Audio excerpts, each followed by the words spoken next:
the class, and then the class with a kit. And you could click on the class with a kit, and I would ship it to you from my house. So I just started shipping these kits, and the business, like overnight, doubled. The moment I started shipping the kits, it was like, I was making over 100 a year now. Like, the rate, I was making 5 sales a day. I'm like, oh, I hate gold. And it started to grow, and it was growing, and it was growing. And I thought I had it made. So this was like 2014. So 2013, I launched the redesign. Late 2013, I launched the redesign of the website. And that Christmas, we started making real money. And I was like, oh, I've got it. And then 2014, it was doing really well. Tailed off in the summer. Turns out calligraphy is seasonal. People do it in the winter. I never would have guessed this. It really threw me for a loop because we made so much money over Thanksgiving, Christmas, and New Year's. I thought this was just a new trajectory. And then I found out it was just a roller coaster. So we made all this money, and it was doing great, and the business was growing through like 2014, 2015, 2016, I think we cleared about 300 a year, both of those years. And then 2017, it was like 150. And 2018 was like back in 60 again. In 2019, we're going to see what we cleared this year at all. And so I've had a really weird experience with this rise and fall of this business that I started when I did not know how to code anything. My code was garbage. I've rebuilt the site now like 4 times. The current version I really like a lot. But I've had to really expand my skill set and had all these crazy experiences getting this thing up and running. What do you think changed for it to drop down like that? Oh my gosh. I've been trying to figure that out. It's really gut-wrenching. So I think there are 2 things that happened.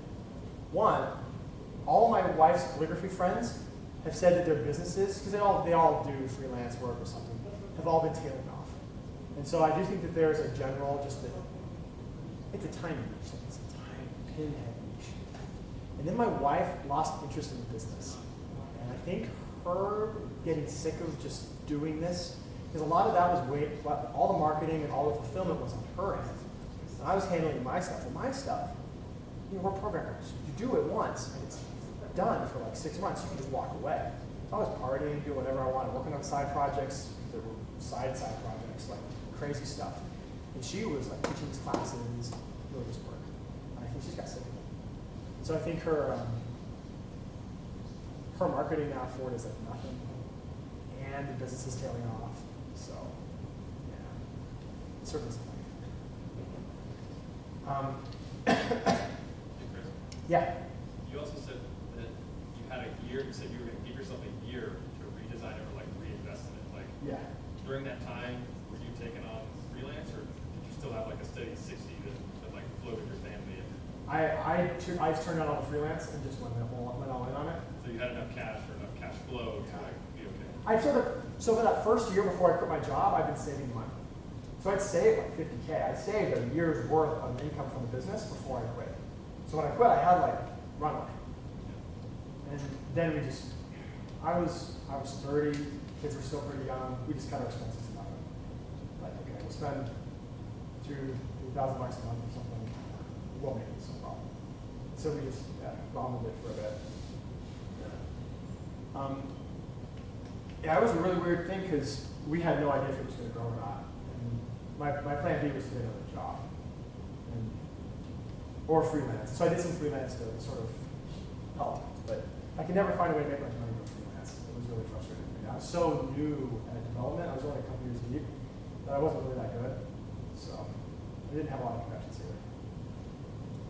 Yeah. Let's see here. So I've got a bunch of notes on things I want to talk about. I'm happy to follow questions if you guys want to lead me in any direction. I think the first big point was on quitting your job, which is like the scariest part of this whole business. And I think that's like the big first decision. Okay. First decision is to actually how you build the business that gets into traction. Now, I don't know how to do that. I've done it, my wife did it once with this calligraphy business, and I've never been able to do it myself. I've had little side hustles that have worked and made a few thousand here or there, but nothing that's actually been income. But the big deal with quitting the job is I delayed until it doesn't make sense to delay. And then as soon as it was time to, as soon as I just couldn't make any more excuses and I quit, that's when I was able to actually really grow the business. It's really hard to grow the business when you're splitting your focus. You can't do two things well at once. So eventually you got a job. Yeah. And I always talk to people about this sort of thing. And part of what I tell people is it's not for everybody, like at all. And it is very likely, it's likely, the odds of it being right for you are not that high. You have to kind of like taking dumb risks and doing sort of stupid stuff and not having any money. There's no stability. There's no health insurance. You got to buy your own health insurance. You got to figure this out. Everything's on you. And if and when you fail, you feel it. It does not feel nice to fail. And so it's definitely not for everybody. But if it is for you, it's the kind of thing where it's I think if I can talk you out of it, it's probably not for you. If I try to talk you out of it and you're like, no, I'm doing this, then okay, maybe you have the right amount of desire to actually do it. Because you've got to want it a lot to really, really go after it. And my interest in it has waxed and waned over the years. And so I've had times when I have not done a very good job. And then times when I've hustled. Yeah. So did you market with AdWords or ClickFunnels or anything like that? I tried that, and it never worked. The only thing that ever worked was my wife's blog and SEO. So I got great search results because we were the only people doing it. And so I got up onto the front page, and we would get a few people. We'd get 100 to 200 people every day coming in from Google, and I only had to sell. I needed like a 2% conversion rate on those people to do it.